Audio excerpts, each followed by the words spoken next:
Prime time local news, serving the Lakeland and Midwest regions. Hair salons were a part of Phase 2 of the Saskatchewan reopening plan, and one salon is getting ready to reopen their doors once again is the hair studio here in Lloydminster. We spoke with the owner of the hair studio on the precautions she will be taking when they reopen.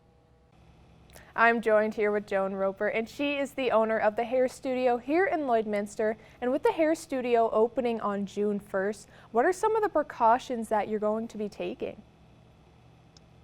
Well, one of the first things that's going to look different is we are going to be wearing all the PPE. So we'll be wearing our masks, we'll be wearing eye goggles or shields along our glasses, and we'll all have to have an apron. That's going to have to be changed between each client. We've kind of moved some furniture around so that we have a little bit more space. So like I said, it will look a little bit different, and it'll take some adjustment for all of us, but I think it's going to be great. And will customers require a mask if they come in store? Yes, we are asking all our clients to bring a mask, or if they don't have a mask, they can purchase a mask from us for $2. But yes, we're asking everyone to wear a mask. We are in a very small salon. It's more of a boutique salon. So there's not a whole lot of social distancing that we can do. So just to protect everyone, we're asking. And what will really be changing with the way that you do appointments? Maybe is it going to be more staggered, or what is that going to look like? Well, for us, we did remove one chair, so we'll have 4 chairs in the salon. We'll only have 2 stylists on at one time, and the chairs will be sanitized between each one, so we'll be able to, I think, be more efficient. Having the 4 chairs, we can just alternate back and forth, so we're not going to have that time to sit and wait for this sterilization to be done. So that's going to be a little bit different. We also are asking clients to come at this point, to come in with clean hair if they're coming in for a haircut, and we can either do a dry cut or a wet cut. We're not going to do any blow dries at this point. I would think that is going to change fairly quickly, but at this point, it will give us a little bit more time to do the sanitization, but also will give us a little bit of a break, because I think it's going to be, an adjustment for all of us to be wearing the equipment. So we're taking it a little bit slower in that respect, but we're really trying to get everyone in efficiently. I think our hours might change a little bit if we have to, but we're just going to try and do the best that we can to get everyone in quickly as we can. And will customers need to fill out any information before they book an appointment if they've had any sickness or anything like that? We don't have anything written at this point. We do have a questionnaire that we're going to be asked. They'll be asked a couple of times, the questionnaire, about, are they sick? Have they been around anyone who's been sick in the last while? Have they been traveling?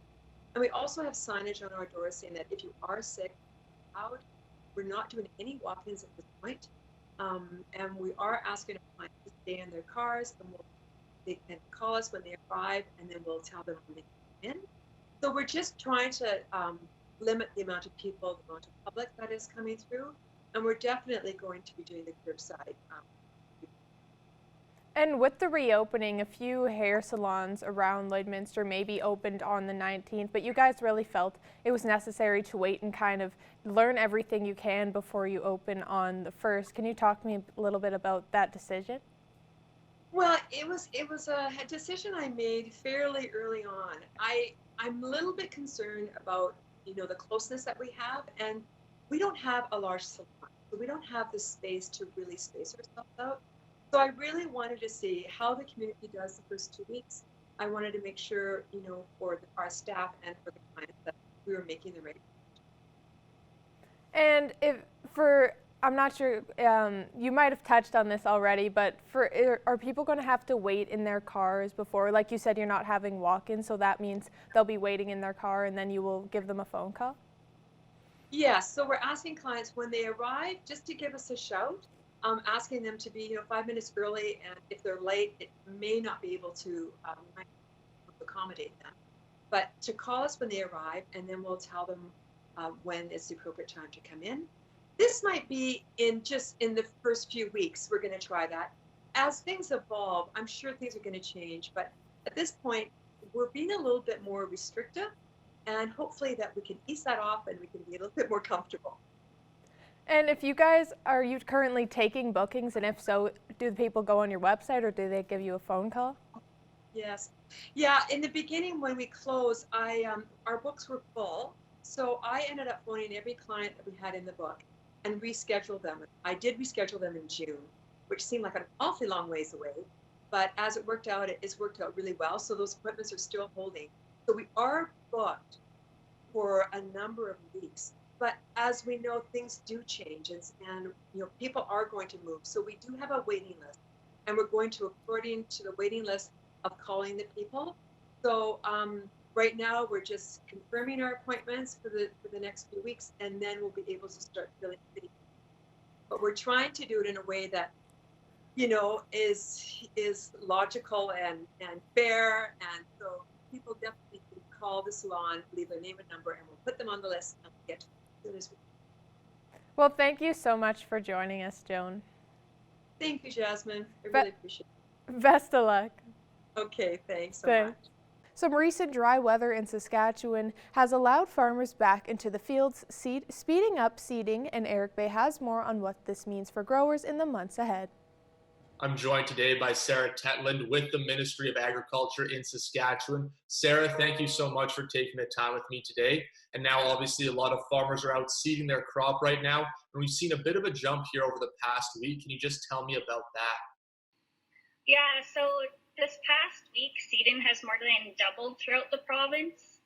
There wasn't much in the form of precipitation throughout all regions of Saskatchewan, so that helped quite a bit. Some fields that were maybe too wet for farmers to get out to before were able to dry just with the warmer weather and not having any rain. And also, without that rain, there was no delays for farmers that were out in the field. They were able to either continue seeding or start seeding and just continue out throughout the whole week. Now, were there any delays for some farmers in the province still combining and trying to get crops left out in the field from last fall? Yeah, a lot of people have been able to get that off, especially similar to seeding just this past week. A lot of farmers' fields were still too wet for a few weeks at the start of spring. It was quite cold throughout most of April, and then especially in the more northern and eastern regions, the snow melted just the last week or two of April.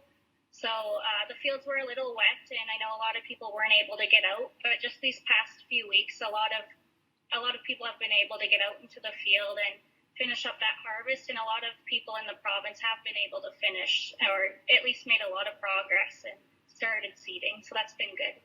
Now here in Lloydminster, we are expecting a little bit of rain over the next few days. But what do producers need weather-wise to stay on track with seeding and keep on track here throughout the summer?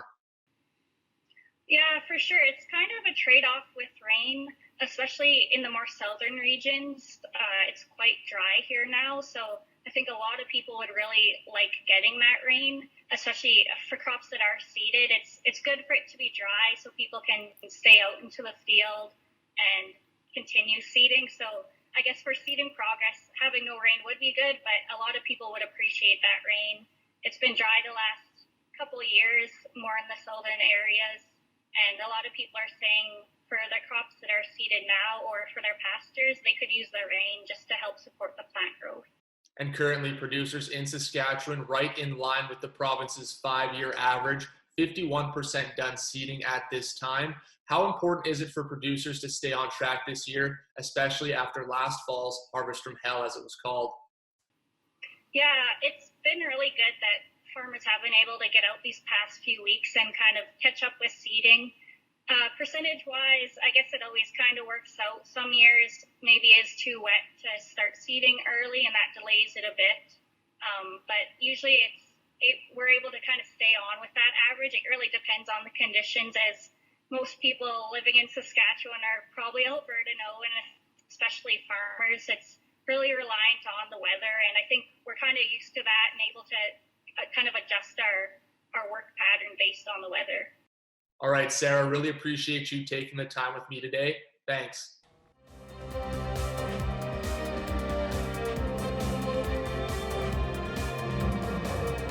Our Jace Mackey spoke with Glenn Dow of RM of Wilton.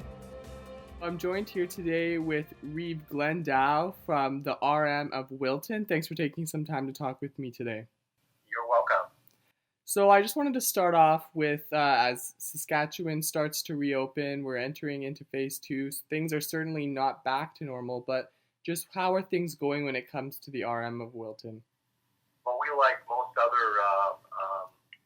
organizations, have had to accommodate this little bit of a problem. So what we did to ensure that we had people available in case we ended up with the virus impacting us too much, we separated our road crews into 3 separate groups, and we separated our office staff into 2 groups, so that if any group got infected, we could still continue to function.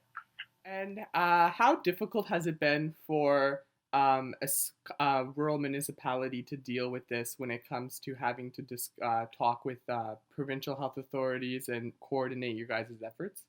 Well, one good thing is that having an emergency measures organization coordinator, they keep up and keep us abreast of all local information and all the provincial information and any federal information. So we're briefed on a daily basis. And when you guys were dealing with this, were you discussing different things with neighboring communities around the area to kind of find best practices? Certainly, we are a part of a heavy oil municipalities group.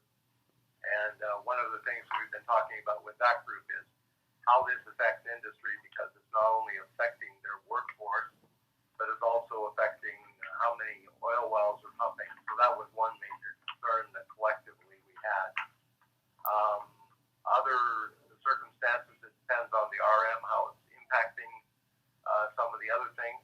So while we're not all, I would say, with exactly the same circumstances, we all have the same concern. And you were just discussing heavy oil. This COVID-19 pandemic has kind of come at a bad time, especially for this region as well, when it comes to the low price of oil kind of coinciding with everything that's going on. How concerned are you with just the economic impacts of everything that happened the past few months? Well, certainly I think everybody's impacted. I'll just cover the rest of it first and then deal with oil. Certainly residential, agriculture, and light commercial operations have all been affected because you haven't been able to do what you needed to do. In some cases, you've lost a job. In some cases, you're having struggles making payments. And so we thought that group needed some special attention. So for that group, we've got about 300,000 in municipal tax relief that will go out to help people that are struggling with payments and stuff like that. In the oil industry, we have noticed that there's a larger number of shut-in wells and operations because, like you said, low taxes, the low oil prices, plus the COVID-19 and workers and stuff. So we're making some special accommodations for oil, and there will be over $2 million in tax relief to oil within Wilton.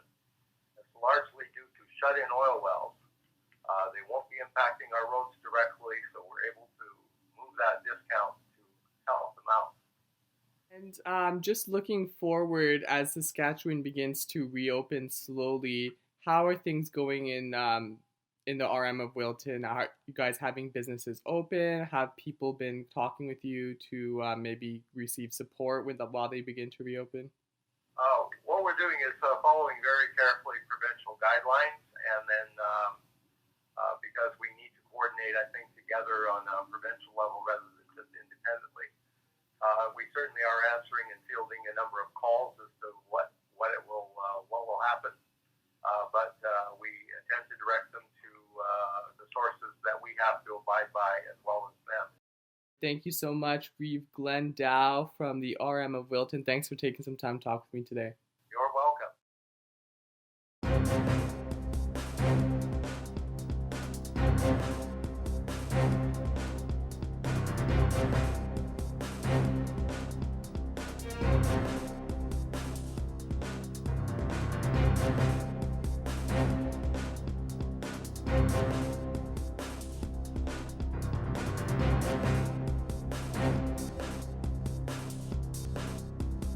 I'm very pleased to be joined with Kristen Travers, who is a stroke survivor. And of course, June is National Stroke Awareness Month, and she joins me right now. So Kristen, thank you very much for joining me.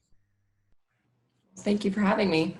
You know, your story is fairly well known here in the community. Of course, you yourself, like I mentioned, are a stroke survivor. But for those that aren't familiar with your story, please just share a little bit about what happened to you.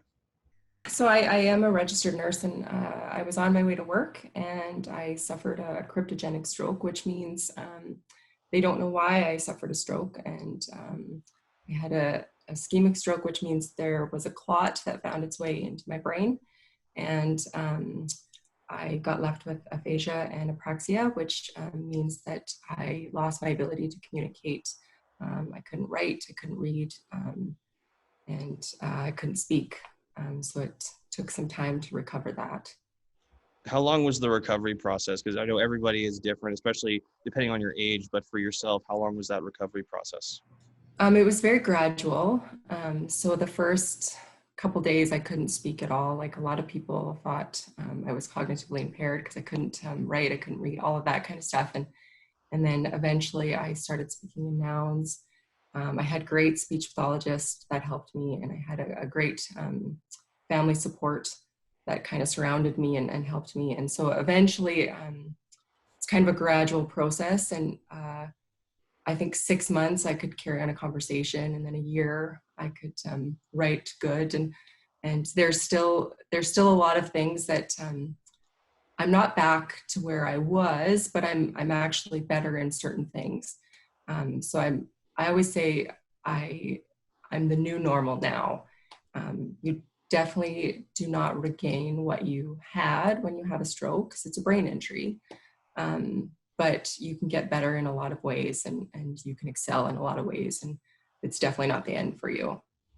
What are some of the common signs and symptoms that people should look for if they feel like they are having a stroke? You know, numbness is one, having a headache is one. Just what are some of those common signs and symptoms that we should look out for? So sudden, lots of the signs come on sudden. We tell lots of people to look for those sudden signs. So sudden numbness or weakness to one side of the body, such as your arm, your face, your hand, your leg.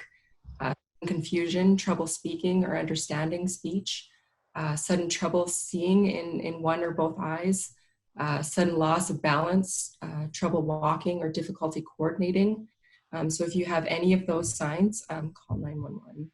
Now, like I mentioned before, your story is pretty well known here in our community. Have you been reached out to other families that, may be going through a similar process to what you've been going through? And if so, what are some things that you tell them to kind of help them get through those tough times?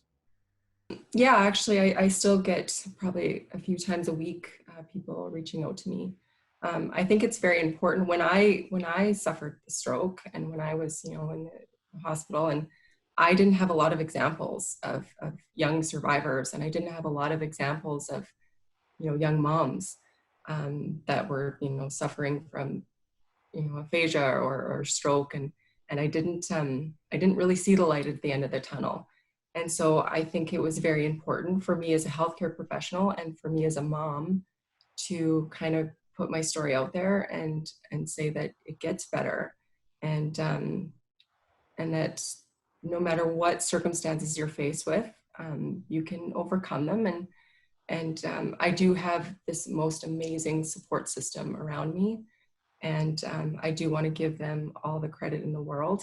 And I want to give support to other people that are going through that, because I have been very blessed with my recovery. And if I can be a part of someone else's recovery, I want to do that for them too as well. How important is it for people to understand that, a stroke can really just happen to anybody? It doesn't just happen to a certain age or a certain person. It can happen to basically anybody. Stroke doesn't discriminate. Heart disease doesn't discriminate. So it's very important to just be aware of those signs and symptoms. Make sure you get frequent medical care, and talk to your doctor about, if you're at risk, if you have diabetes or high blood pressure or all of that kind of stuff. It's very important to manage that kind of stuff. I think it's very important to, even if it's not for yourself, to know those signs and symptoms for potentially looking out for someone else, looking out for those loved ones too. Well, Kristen, I really appreciate your time, and thank you again for sharing your story for those that maybe are hearing it for the very first time, and always great to hear what you have to say when it comes to this topic. So thank you.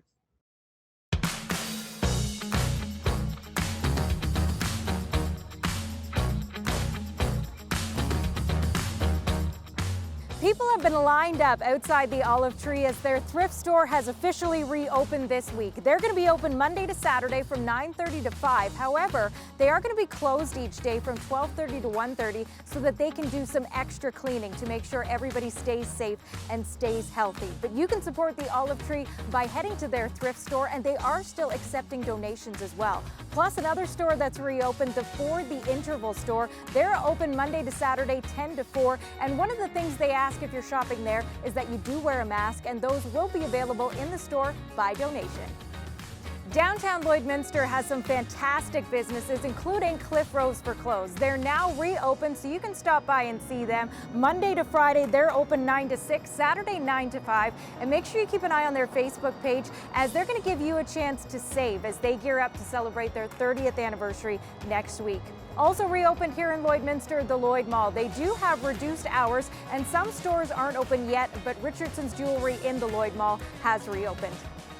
And there's plenty of opportunities for you to get active this weekend. Coming up tomorrow, the Lloydminster Bobcats host their family fun run. And on Sunday, the annual MS Walk goes online. It's a virtual MS Walk. They'll have opening ceremonies online at 10 a.m. And then they've got a number of different activity ideas for how you and your family can get active, raise funds to support MS. And when you're posting your videos online, make sure you use the hashtag WeChallengeMS. Well, whatever you choose to do this weekend, I hope you stay safe and stay healthy. What's Open is brought to you by Northern Factory Workwear, Circle Drive East, Saskatoon, Highway 17 South, Lloydminster.